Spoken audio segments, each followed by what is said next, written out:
Obrigado, Sra. Presidente, Srs. Membros do Governo, Senhoras e Srs. Deputados.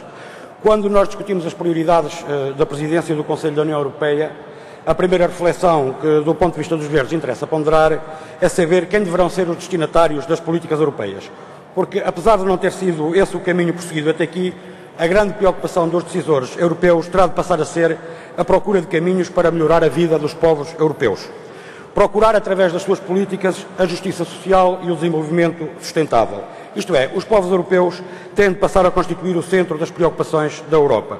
Porque aquilo que nós temos vindo a assistir é a Europa a socorrer-se de remendos atrás de remendos, de acordo em acordo, de pacto em pacto, de tratado em tratado, de mecanismo em mecanismo, e o resultado é que as coisas estão cada vez pior, as pessoas vivem cada vez com mais dificuldades. A Europa continua a fazer um esforço enorme para continuar a alimentar os mercados e a engordar o setor financeiro, mas um esforço que tem vindo a exigir um sacrifício sem precedentes aos povos europeus.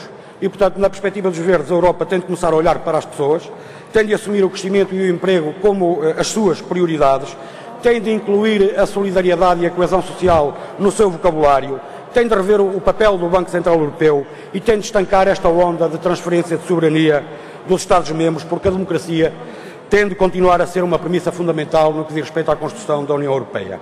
Relativamente ao relatório anual enviado pelo Governo e no que diz respeito à situação económica nacional, nós podemos constatar que o Governo reconhece que as medidas de consolidação orçamental tomadas na sequência do plano de austeridade tiveram um impacto recessivo na nossa economia. E se o Governo reconhece que esse impacto recessivo foi motivado pela contração da procura interna, seria bom que o Governo percebesse de vez que a austeridade não é o caminho, que a austeridade não só não faz parte da solução, como agrava o problema.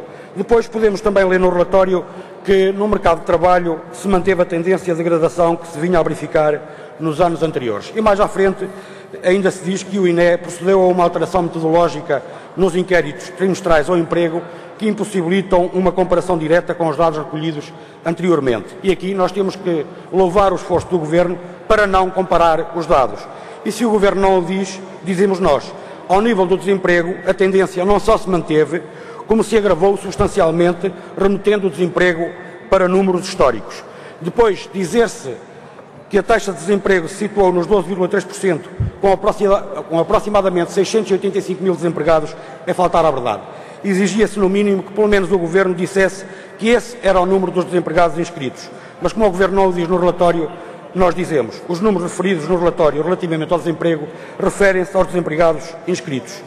Para terminar, uma referência a outro dado que os Verdes consideram importante, mas que também não vai referido no relatório, e que tem a ver com os desempregados que têm acesso ao subsídio de desemprego. É que mais de metade dos desempregados não têm acesso ao subsídio de desemprego, e esse era um dado que, na perspectiva dos Verdes, deveria constar do relatório enviado pelo Governo. Muito obrigado.